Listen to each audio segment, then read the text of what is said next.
সন্মানীয় সদস্য মৃণাল শইকীয়া ডাঙৰীয়াই এটা খুব প্ৰয়োজনীয় বিষয় এটা ইয়াত আনিছে যে কৰ্ম সংস্কৃতিৰ বিষয়টো আমাৰ সাধাৰণতে মানুহৰ আজিকালি আমি দেখিছোঁ যে চৰকাৰী আঁচনি আদি যিমানে বাঢ়িছে এছাম মানুহে আজিকালি অলপ কুৱেশ্যনো কৰে যে আপোনালোকে মানুহক বিনা পইচাৰ চাউল দি বিনা পইচাৰ আঁচনি দি আপোনালোকে অসমত কৰ্ম সংস্কৃতিৰ পৰিৱেশটো নোহোৱা কৰিলে আৰু ভাৰতৰ পৰিপ্ৰেক্ষিততো মানুহে এনেকৈ কয় মৃণাল শইকীয়া ডাঙৰীয়াই যি কথা কৈছে সেইটো আজিকালি বহুত পৰিমাণে সত্য কেতিয়াবা মই পেপাৰতে পঢ়ি থাকোঁ তাত লিখে যে এই পৰিয়ালটোৱে চৰকাৰৰ পৰা অৰুণোদয় বৃদ্ধ পেঞ্চন আৰু দিব্যাংগ পেঞ্চনক বাদ দি আৰু একো পোৱা নাই তাৰে যদি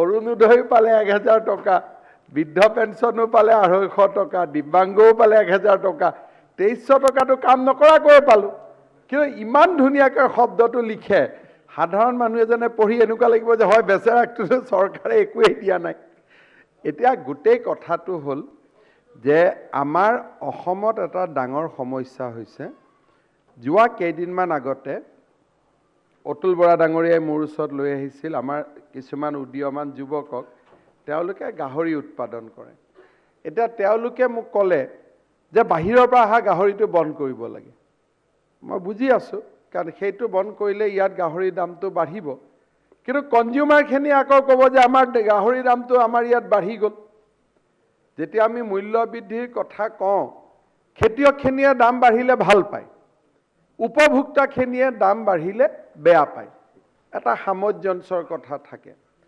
তাৰপিছত লাহে লাহে যেতিয়া আলোচনাত সোমাই যোৱা যায় তেতিয়া বুজি পোৱা যায় যে অসমত কিছুমান কাম কৰিলে কষ্টটো বেছি যেনেকৈ আজি আমি ফিচাৰী কৰোঁ কিন্তু যিটো ফিছ মিল সেইটো বেংগলৰ পৰা আনিব লাগে সেইকাৰণে মানুহৰ কিবা এটা কাম কৰিলেও সেইটো প্ৰফিটেবল নহয় আজি যদি আমি গাহৰি ক্ষেত্ৰতে চাওঁ আমাৰ যিবিলাক গাহৰি 16 কেজি দিয়ে ৰাজস্থানৰ পৰা যি গাহৰি আহে সি 32 কেজি দিয়ে গতিকে আমাৰ কৃষকজনে কম টকা পায় তাৰ ফলত তেওঁলোকে ভাবে যে চৰকাৰে বাহিৰৰ পৰা অহা বন্ধ কৰি দিয়ক আমি দাম পাম কিন্তু আমি যদি উপযুক্ত পিগলেট দিব পাৰোঁ য'ত 32 কেজি মাংস ওলায় তাৰমানে আমি কম্পিটিশ্যন কৰিব পাৰিম আজি আমি গৰুৰ কথাও মই কৈ আছোঁ যে আমাৰ অসমীয়া গৰুৱে 4 কেজি 4 লিটাৰ 3 লিটাৰ গৰু দিয়ে কিন্তু বীৰ যিটো গুজৰাটৰ আছে সেই বীৰ গৰু আনিলে আমি 16 লিটাৰলৈকে আমি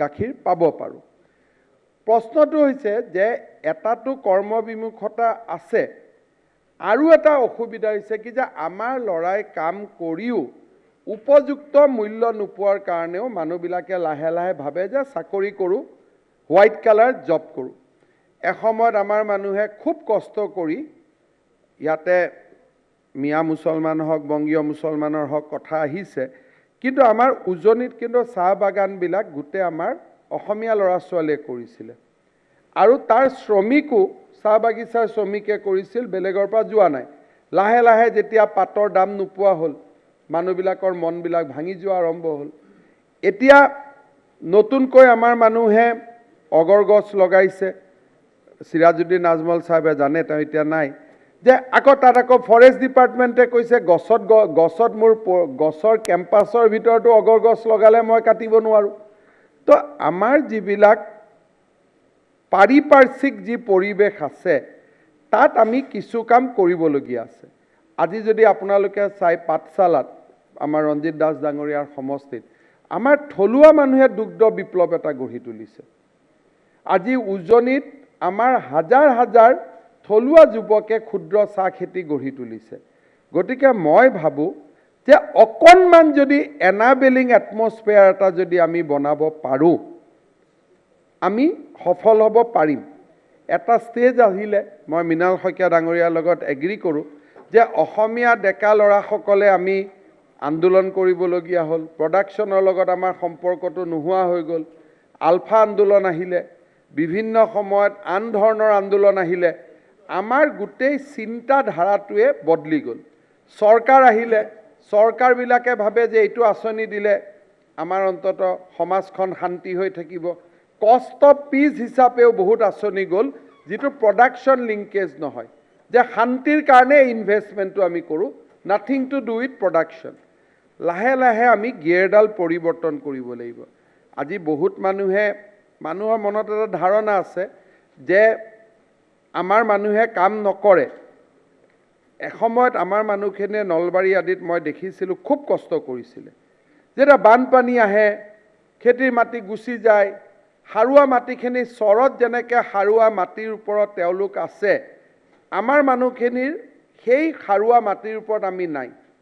ক'ৰবাত যদি 1 বিঘা মাটিয়ে চৰত যদি 16 কেজি প্ৰডাকশ্যন দিছে, আমাৰ ইয়াত 1 কেজিত 2 কেজি প্ৰডাকশ্যন দিছে। মানুহ ডিজাৰ্টেন হৈ গৈছে। মই কোৱা নাই যে এইটো কিবা কম্পিটিশ্যন, কিন্তু জিঅ'গ্ৰাফিকেল কম্পালশ্যন কিছুমানো আছিলে। আমাৰ ফৰেষ্ট ডুৱেলাৰ, ফৰেষ্টৰ ওপৰত আইন আহিলে, ট্ৰাইবেল মানুহখিনিক ফৰেষ্ট আইনবিলাকে এনেকৈ বান্ধি দিলে যে ট্ৰাইবেল মানুহবিলাকে কামেই কৰিব নোৱাৰা হৈ গ'ল। যে তেওঁলোকে ইয়াত ক'লে বন, ইয়াত ফৰেষ্ট, বননিৰ লগত একেলগে কাম কৰাৰ কথাটো আমি চিন্তাই নকৰিলোঁ, যে with forest also we can grow'. এই ধৰণৰ সমস্যাবিলাক আছে। মই এইবাৰ বাজেটত আপোনালোকে এটা ৰূপৰেখা দেখা পাব। এইবাৰ যেতিয়া আমি বিজেপি দল আমি নিৰ্বাচনত গৈছিলোঁ, সাধাৰণতে বিজেপি কিবা কেটলৰ কথা আহিলে, ধৰ্মৰ কথা আহিলে বিজেপি জড়িত কৰি তেনেকুৱা নিউজবিলাকে হাইলাইট হয়। কিন্তু আমি এইবাৰ আমাৰ সংকল্প পত্ৰত দিছোঁ যে আমি 5 বছৰৰ ভিতৰত আমি এনেকৈ নিজক ভৰিৰ ওপৰত থিয় দিব লাগিব যাতে গাখীৰ আমি বেলেগৰ পৰা নানো, মুৰ্গী আমি বেলেগৰ পৰা নানো, মাছ আমি বেলেগৰ পৰা নানো, আমি গাহৰি বেলেগৰ পৰা নানো। এইখিনি কাম আমি যদি অহা 5 বছৰত কৰিব পাৰোঁ, আমি সমাজখন বহুত আগুৱাই লৈ যাব পাৰিম। চাহ খেতিৰ লগত যদি আমি অকণমান আনপ্ৰডাক্টিভ খেতিবিলাক কৰোঁ, এইবাৰ আপোনালোকে যোৱাকালি এনৰেগাত দেখিছে যে এইবাৰ আমি এনৰেগাত এটা ডাঙৰ কম্পোনেণ্ট এলাউ কৰিছোঁ যে মানুহৰ ঘৰত চন্দন গছ আৰু অগৰ গছ, চুমনি লগাব পাৰিব, এনৰেগাৰ টকা দিয়ে সেই কামটো কৰিব পাৰিব। যে এনৰেগাই এলাউ কৰিছে। এতিয়া যোৱাকালিও এনৰেগাৰ কথা হৈছিল যে এনৰেগা দি কাম নাই, গাঁৱত কাম নাই বুলি কৈছে। হয়, আমি বিষয়টো হাউচত উঠিছিল, চিৰিয়াছলি লৈছোঁ। যোৱাকালি আমি কেবিনেটত সিদ্ধান্ত লৈছোঁ যে এইবাৰ আমাৰ ঘৰততো মাটি আছে, এনৰেগাৰ পইচা দি চন্দন আৰু অগৰ গছ প্লেণ্টেশ্যন হওক, চোম আৰু চুমনি প্লেণ্টেশ্যন হওক। যোৱাকালি আমি এনৰেগাৰ পৰা সিদ্ধান্ত লৈছোঁ আমাৰ চাহ বাগিচাত যাক আমি ফাল্টু লেবাৰ বুলি কওঁ, এইটো ডেৰগেটৰী নহয়, বাগানত ব্যৱহাৰ হয়, যে তেওঁলোকে কামৰ সময়ত বাগানৰ মালিকে কামত ৰাখে, বাকী সময়ছোৱা তেওঁলোকক কামত নাৰাখে। এইবাৰ আমি কৈছোঁ যে এনৰেগাত তেওঁলোকে বাগানখনতে কাম কৰিব পাৰিব। তাৰমানে বাগানত যদি কোনোবাই প্লেণ্টেশ্যনো কৰি দিছে, সেইটোও আমি কাম বুলি ধৰিম। বাগানত যদি কোনোবাই নৰ্দমা কাটি দিছে, ইৰিগেশ্যন কেনেল কৰি দিছে, আল্টিমেটলিটো অসমতে প্ৰডাক্টিভিটিটো বাঢ়িব। এইবাৰ আমি বাগানৰ মেনেজাৰসকলক কৈছোঁ যে আপোনালোকে কোনো ফাল্টু শ্ৰমিকক এৰি নিদিব, আপোনালোকৰ লগত আমি কথা পাতিম, যিমান ফাল্টু শ্ৰমিক আছে সকলোৱে কাম কৰক, 218 টকা পাব, এনে 205 টকাহে পাব। অন্তত 100 দিন বাগানৰ লাইনখিনি ভাল কৰক, বাগানৰ ইৰিগেশ্যন কেনেলখিনি ঠিক কৰি লওক, বাগানত ছেড ট্ৰি প্লান্টেশ্যন কৰক, আৰু অকণমান যদি বাগানখনৰ ভিতৰৰো কাম কৰাই লয়, আমাৰ কোনো আপত্তি কৰিবলগীয়া নাই। কাম হওকচোন, প্ৰডাক্টিভিটি বাঢ়ক, মানুহখিনিয়ে পাওক। এটা কৰ্ম সংস্কৃতিৰ পৰিৱেশ এটা উভতাই অনাৰ বাবে এই চৰকাৰখনে চেষ্টা কৰিছে। এইবাৰ আমি চন্দ্ৰমোহন পাটোৱাৰী ডাঙৰীয়াক মই দায়িত্ব দিছোঁ যে আমাৰ চব সমষ্টিৰ পৰা ইকুৱেলি নহ'লেও ইকুইটেবল বেচিছত ড্ৰাইভাৰৰ ট্ৰেইনিং কৰক, 5000 ল'ৰাক। লাইচেন্সখন কিন্তু এনেকৈ দিব লাগিব, কোনো ডিটি অফিচত নাযাব। কাৰণ গণ্ডগোলটো আহে কি, ড্ৰাইভাৰ শিকিলে কি হ'ব, লাইচেন্সৰ কাৰণে 20,000 দিব লাগিব। মই পাটোৱাৰী ডাঙৰীয়াক কৈছোঁ যে লাইচেন্সখন আৰু মিঠাইৰ পেকেট এটা একেলগে দিব, যাতে দ্বিতীয়ক মিঠাই খোৱা কথা নহয়, দ্বিতীয়হে যাতে মিঠাই খুৱাই দিয়ে যে আপোনালোকে এই লাইচেন্স পালে। তাৰো স্কিম বনি আছে। আপোনালোকে লাহে লাহে দেখিব যে এই চৰকাৰখনে, আমি ভাবিছোঁ প্ৰত্যেক সমষ্টিত 100জন ল'ৰাক ৰাজমিস্ত্ৰী ট্ৰেইনিং দিয়া, প্ৰত্যেক সমষ্টিত 100জন ল'ৰাক ড্ৰাইভাৰ ট্ৰেইনিং দিয়া, আৰু MLA সকলকে তাৰ দায়িত্ব দিম তাৰে ছোৱালীখিনিক অন্ততঃ প্ৰত্যেকৰ সমষ্টিৰ পৰা 50 জনী ছোৱালী নাৰ্ছ সৃষ্টি কৰা, ফাৰ্মাচিষ্ট 50 জন ল'ৰা সৃষ্টি কৰা। মই ভাবিছোঁ যদি ভাল কৰি আমি প্লেনিং কৰিব পাৰোঁ, 5 বছৰত 5000 জন ল'ৰা আমাৰ সমষ্টিৰ পৰা ভৰিৰ ওপৰত থিয় হোৱা ল'ৰা আমি নিৰ্মাণ কৰিব পাৰিম। কেতিয়াবা কেতিয়াবা আমাৰ অসমৰ ওপৰত কথা আহে, মই আকৌ এটা বেলেগ কথা কৈছোঁ যে প্ৰত্যেক জাতি DNA বেলেগ। আজি আমাৰ অসমীয়া ল'ৰা ছোৱালীবিলাকে, ট্ৰাইবেল ল'ৰা ছোৱালীবিলাকে আমি যদি খেতি কৰা নাই, আমি কিন্তু হস্পিটেলিটি ছেক্টৰত আমি আছোঁ। আজি বাংগালোৰ মাদ্ৰাছত যদি আমি যাওঁ, তেতিয়াহ'লে আমি ইয়াতে আমাৰ ল'ৰা ছোৱালী কিন্তু আজিকালি অসমীয়া মানুহে ক'তো কোনো হোটেলত গৈ বেয়া কাম কৰিব নোৱাৰে, কাৰণ কোনোবা এজন অসমীয়া মানুহ দেখা পায়। গোৱাত যাওক, ক'ৰবাত যাওক, কোনোবা এজনে মাত দিয়ে যে ছাৰ মই অমুকৰ হয় বুলি।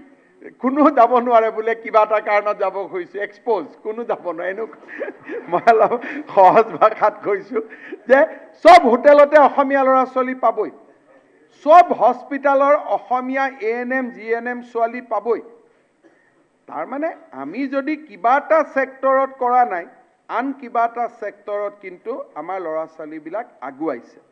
গতিকে আমাৰ যদি সমষ্টিত আমাৰ এই 5 বছৰৰ কাৰ্যকালত 100 গৰাকী নাৰ্ছ সৃষ্টি কৰিব পাৰোঁ, ANM GNM, 100টা ড্ৰাইভাৰ সৃষ্টি কৰিব পাৰোঁ, 100টা ৰাজমিস্ত্ৰী সৃষ্টি কৰিব পাৰোঁ, 100টা ৰং দিয়া মিস্ত্ৰী ঠিক কৰিব পাৰোঁ, 10 জন লেপটেক বনাব পাৰোঁ, এই ধৰণে আমি যদি এটা এমপ্লয়মেণ্ট গ্ৰাফ এটা কৰি লওঁ আৰু এই ধৰণে আমি আগুৱাই যাম বুলি যদি ভাবোঁ, ডেফিনেটলি আমি কৰিব পাৰিম।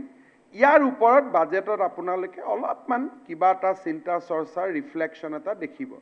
আজি আপোনালোক আচৰিত হ'ব যে আমাক কণী লাগে 512 কোটি টকাৰ, আমি কণী অসমত প্ৰডিউচ কৰোঁ মাত্ৰ 52 কোটি। তাৰমানে আজি কিমান গেপ আছে। যোৱাকালি মোক পদ্মদাই দেখুৱাইছে ধুনীয়াকৈ মোবাইলত যে বীৰ গৰু তেখেতে কন্যকাৰ কাৰণে আনি আছে। এতিয়া আমাৰ প্ৰত্যেক MLA যদি কয় যে মোৰ সমষ্টিটো মই কাউ ৰিপ্লেচমেণ্ট কৰিম, অৰ্থাৎ আমি এবাৰ 3টা কথা ভাবিছোঁ যে আমাৰ সমষ্টিবিলাকত যদি আমি ডায়েৰী কোঅপাৰেটিভ কৰি আমি যদি ৰিপ্লেচমেণ্ট ব্ৰীড আনো আৰু লগত আৰ্টিফিচিয়েল ইনচুমিনেশ্যনো কৰোঁ, আমাৰ প্ৰডাকশ্যন বাঢ়িব, মানুহে প্ৰডাক্টিভিটি পাব আৰু গাখীৰ তাখীৰৰ মাৰ্কেট এভেইলেবল আছে, কোনো অসুবিধা নাই। কাৰণ 50 আৰু 500 কোটিৰ মাজত এতিয়াও 450 কোটি টকাৰ গেপ আছে। তাৰমানে আমি ইমান দূৰ যাব পাৰিম টু ৰিচ দ্য চেচুৰেশ্যন। আমি এই চিন্তা চৰ্চাবিলাক কৰিছোঁ।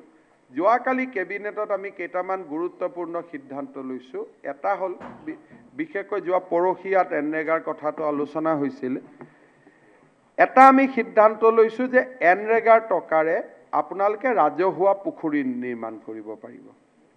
দ্বিতীয়তে চন্দন গছ, সাঁচি গছ, চোম চুমনি এই ধৰণৰ কমাৰ্চিয়েল ট্ৰিজ আপোনালোকে প্লান কৰিব পাৰিব আৰু ফৰেষ্ট ডিপাৰ্টমেণ্টে কাটোতে একো বাধা নিদিয়ে। এইটো আপোনালোকে খুব মেচিভ স্কেলত কৰিব পাৰিব। দ্বিতীয়তে আমি কৈছোঁ যে আমাৰ স্কুলবিলাকক অন্ততঃ টিংবিলাক আপোনালোকে বদলাই ল'ব পাৰিব আমাৰ ফাইনেন্স কমিশ্যনৰ টকা দি। আমি পঞ্চায়তৰ লগত একদম ধুনীয়াকৈ কোঅৰ্ডিনেশ্যন কৰিম। আৰু যোৱাকালি আমি এটা ঐতিহাসিক সিদ্ধান্ত লৈছোঁ, মোৰ মনটো খুব ভাল লাগিছে, যে বাগানৰ শ্ৰমিকখিনিয়ে এনৰেগাৰ টকা দিয়ে বাগানতে কাম কৰিব পাৰিব। 218 টকা তেওঁলোকে এতিয়া পাব, 6 মাহমানৰ দৰমহা তেওঁলোকে নাপাইছিল। গতিকে আপোনালোকেও মোক পৰামৰ্শ দিব যে আপোনালোকৰ সমষ্টিটো কেনেকৈ আমি এখন স্কিল কেপিটেললৈকে ৰূপান্তৰ কৰিব পাৰোঁ। আমি যদি ভাবি লওঁ যে গহপুৰক মই স্কিল কেপিটেল কৰিম, লামডিঙক মই স্কিল কেপিটেল কৰিম, তাৰ কাৰণে মই কি কি কৰিব লাগে, আৰু কনষ্টিটুৱেঞ্চি স্কিল মিছনৰ আপুনি চেয়াৰমেন হৈ লওক যে মোৰ নেতৃত্বত এই 5000 জন ল'ৰাক এমপ্লয়মেণ্ট দিয়া কাম মই আৰম্ভ কৰিম, মই নেতৃত্ব ল'ম। ক'ত কোনে গৰু চুৰ কৰিছে, কি কৰা নাই, এইবিলাক কথা পাতি থকাতকৈ আমি এই কথাখিনি পাতিলে আমি বেছিকৈ আগুৱাই যাব পাৰিম। গতিকে মই ভাবোঁ যে যিটো কৰ্ম সংস্কৃতিৰ কথা কৈছে, অসমক আটাইতকৈ ডাঙৰ বিপদ হৈছে কি, আমাৰ মেডিয়া, আমাৰ ইণ্টেলেকচুৱেল, আমি ৰাজনীতি কৰা ব্যক্তিবিলাকে আমি আন্দোলন কৰা মানুহবিলাকক হিৰো আখ্যা দিওঁ। কিন্তু এই যে কাজি নেমুকেইটা এতিয়া যে ৰূপান্তৰ হৈ আছে, তেওঁলোকৰ কিন্তু জাগা পেপাৰ আৰু মেডিয়াৰ আৰু পলিটিক্সৰ 3 নম্বৰ স্থানত। সেইকাৰণে এইবাৰ আমি অসম ৰত্ন বঁটা আৰম্ভ কৰিছোঁ। এই বঁটা এইবাৰ আমি বুদ্ধিজীৱীসকলৰ কাৰণে কৰা নাই। কোনজন অংগনবাদী কৰ্মীয়ে আটাইতকৈ বেছি শিশুৰ পুষ্টি সাধনৰ বাবে কাম কৰিছে তেওঁ এইবাৰ এই ৰত্ন বঁটাটো পাব। কাৰ কমোডিটি অসমৰ বাহিৰত এক্সপৰ্ট হৈছে, কোনজনী মহিলাই 3টা গাহৰি ৰাখি গোটেই পৰিয়ালটোক শিক্ষিত কৰিছে, তেনেকৈ এইবাৰ মোক প্ৰাইজ দিওঁতে কৈছিলে এই আকৌ প্ৰাইজ ওলালে। এই প্ৰাইজৰ কেৰেক্টাৰটো বেলেগ হ'ব। এই প্ৰাইজটো হ'ব যোনে কৰ্ম সংস্কৃতিক সন্মান দিছে। সি হিউমেন ডেভেলপমেণ্টতে হওক, ইকনমিক প্ৰডাকশ্যনতে হওক। আমি যিটো চুকাফা দিৱসৰ দিনাখন আমি যিটো অসম ৰত্ন বঁটা দিম, এই অসম ৰত্ন বঁটাটো আমি লিখা প্ৰবন্ধ লিখা মানুহে নাপায়, তেওঁলোকৰ কাৰণে আছে। আমি বিভিন্ন ধৰণৰ সাহিত্যিক পেঞ্চন আদি তেওঁলোকৰ আছে, সমাজত তেওঁলোকৰ বৰঙণি আছে, তাক আমি স্বীকাৰ কৰোঁ। কিন্তু বঁটা বুলিলেই মানুহৰ এনেকুৱা ধাৰণা হয় যে প্ৰফেচাৰ, লেকচাৰাৰ, টিচাৰ, পলিটিচিয়ান এওঁলোকেই পাব নেকি। কিন্তু এইবাৰ আমি অসমত আৰম্ভ কৰিব খুজিছোঁ যে অসমৰ কাজি নেমু বাহিৰলৈকে এক্সপৰ্ট কৰা ল'ৰাজনেহে এইবাৰ অসম ৰত্ন বঁটা পাব। আমি অলপ কাম কৰাও নাছিলোঁ যোৱা 10 বছৰত। এই ধৰণৰ কাম আমি কৰিব লাগিব। লাহে লাহে এই সদনতো আন্দোলন কৰাৰ কথা, ধৰ্ণা দিয়াৰ কথাবিলাক বাদ দি লাহে লাহে আমি যদি এই মানুহবিলাকৰ জীৱনক লৈ যে কেনেকৈ পাঠশালাৰ আৰ্হিৰ দুগ্ধ উৎপাদন মই পশ্চিম গুৱাহাটীত কৰিব খোজোঁ, চৰকাৰে কি সহায় কৰিব কওক, তেনেকুৱা আলোচনা হওক। যে মোৰ সমষ্টিত মই ড্ৰাইভাৰ ট্ৰেইনিং ইনষ্টিটিউট এখন কৰিব পাৰোঁ, প্ৰিন্সিপালে লাইচেন্স দিব পাৰিব নেকি, তেনেকুৱা প্ৰশ্ন কৰক। যদি এখন ছাপ'জ ৰণোজ পেগুৰ সমষ্টিত এখন ড্ৰাইভিং ইনষ্টিটিউট হ'ল, তেওঁৱে খুলিব ইনষ্টিটিউটখন MLA ফাণ্ড দি, গভৰ্ণমেণ্টে ক'ব এতিয়া দ্বিতীয় লাইচেন্স নিদিয়ে, সেই প্ৰিন্সিপালজনকে আমি লাইচেন্স দিয়া পাৱাৰ দিম, তেতিয়াতো ধুনীয়াকৈ ড্ৰাইভিং ইনষ্টিটিউট আমি খুলি ল'ব পাৰিম। এতিয়া প্ৰশ্নটো কি, ড্ৰাইভিং ইনষ্টিটিউট চলোৱা মানুহৰতো অকাল নাই, সমষ্টিৰে 10জন ল'ৰা আছে যোনে ছিগনেল জানে, চব জানে, তাক প্ৰিন্সিপাল কৰি দিলোঁ, আন 2জনক প্ৰফেচাৰ কৰি দিলোঁ, গাড়ী চলালে ধুনীয়াকৈ চলিলে। প্ৰশ্নটো আহি যায় লাইচেন্স কোনে দিব, 20,000 30,000 দিব লাগে, গতিকে লাইচেন্স নাই। এতিয়া আমি ক'ম যে সেই প্ৰিন্সিপালজনেই লাইচেন্স দিব, ঝামেলা শেষ। গতিকে এই ধৰণৰ কথাবিলাকত যদি আমি হাউচে অহা 5 বছৰ সময় ইনভেষ্ট কৰোঁ আৰু টায়াৰ জ্বলোৱা মানুহবিলাকৰ কথা যদি নকওঁ বুলি চিন্তা কৰি লওঁ যে এইবোৰ কথা আমি নাপাতোঁ, তেতিয়া দেখিব অসমত কৰ্ম সংস্কৃতিৰ পৰিৱেশ ঘূৰি আহিব। কাৰণ যোৱা 10 বছৰত আমি তাকেই নায়ক পাতিছোঁ যোনে বেছিকৈ শ্লোগান দিব পাৰিছে। আমাৰ গোটেই পৰিভাষাটো আমাৰ বদলি আছিল। এই পৰিভাষাটোৰ পৰিৱৰ্তন কৰি যদি আমি কওঁ যে অসমত যোনে ক্ষুদ্ৰ চাহ খেতিৰ আৰম্ভণি কৰিছিল সেই ব্যক্তিজন আমাৰ, অহাবাৰ আমি তেওঁৰ বিষয়ে সদনত আলোচনা কৰিম, পৰিৱেশ বদলি যাব। আৰু সেই পৰিৱেশ আমি আনিব পাৰিম। আমাৰ মডেল আছে, পদ্মদাই এক দিশত আগবঢ়াইছে। এইবাৰ আমি ধলপুৰটোক এটা মডেল কৰিব খুজিছোঁ। ইয়াত বেলেগ কথা নাই, উচ্ছেদৰ আমি ডিছকাছ কৰিব খোজা নাই। মোৰ চিন্তা হ'ল যে ধলপুৰৰ অৰ্গেনিক ফাৰ্মিং দি এইবাৰ গুৱাহাটীয়ে খাব লাগিব। ইয়াতে কোনে খেতি কৰিব ডেট উইল কাম ছেকেণ্ডাৰী, তাৰ প্ৰডাকশ্যনটো আমি কৰিব লাগিব যাতে আমি এইবাৰ অকণমান অৰ্গেনিক খোৱা খাব পাৰোঁ। এই গোটেই লাইনবিলাকত আমি আগুৱাই যাব পাৰিম। চৰকাৰখন খুব মুকলি হৈ আছে আৰু মই ভাবোঁ যে বহুত বেছি ইলেকশ্যনৰ অংকও কৰি থকাৰ প্ৰয়োজন নাই, 5 বছৰ পিছত আছে। এই কেইদিনত আমি বহুত বেছি প্ৰগ্ৰেছ কৰিব পাৰিম। আপোনালোকে নিজৰ নিজৰ সমষ্টিটোক এটা স্কিল কেপিটেললৈকে ৰূপান্তৰ কৰাৰ চেষ্টা কৰক। মোদী ডাঙৰীয়ে এটা খুব ভাল কথা কৈছে, 1 ডিষ্ট্ৰিক্ট 1 প্ৰডাক্ট। আমাক ভাৰতবৰ্ষত ইমান প্ৰডাক্টৰ প্ৰডিউচৰ প্ৰয়োজন আছে যে আজি কামৰূপত যদি আমি আৰম্ভ কৰিলোঁ এৰী মুগা, শিৱসাগৰে এৰী মুগা নালাগে। শিৱসাগৰ কেন এক্সেল ইন টুৰিজিম। যদি আজি পাঠশালাত দুগ্ধ উৎপাদন হ'ল, মিল্কটো যদি পাঠশালাৰ প্ৰডাক্ট হ'ল, নলবাৰীৰ প্ৰডাক্টটো বাঁহ বেতৰ প্ৰডাক্টটো হ'ব পাৰে। এই ধৰণৰ আমাৰ মোদী ডাঙৰীয়া এটা খুব কৈছে, এই চিঠিখনো মই আপোনালোকক দিম, কনচেপ্টটো দিম, 1 ডিষ্ট্ৰিক্ট 1 প্ৰডাক্ট। আমি ক'ব পাৰোঁ 1 কনষ্টিটুৱেঞ্চি 1 প্ৰডাক্ট।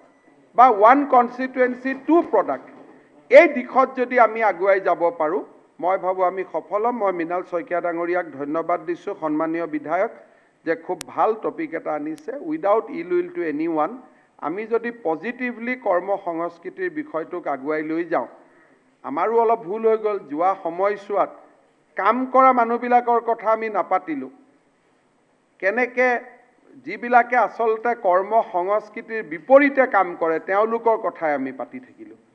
সেইকাৰণে আমাৰ সমাজখন বেয়া হৈ গ'ল।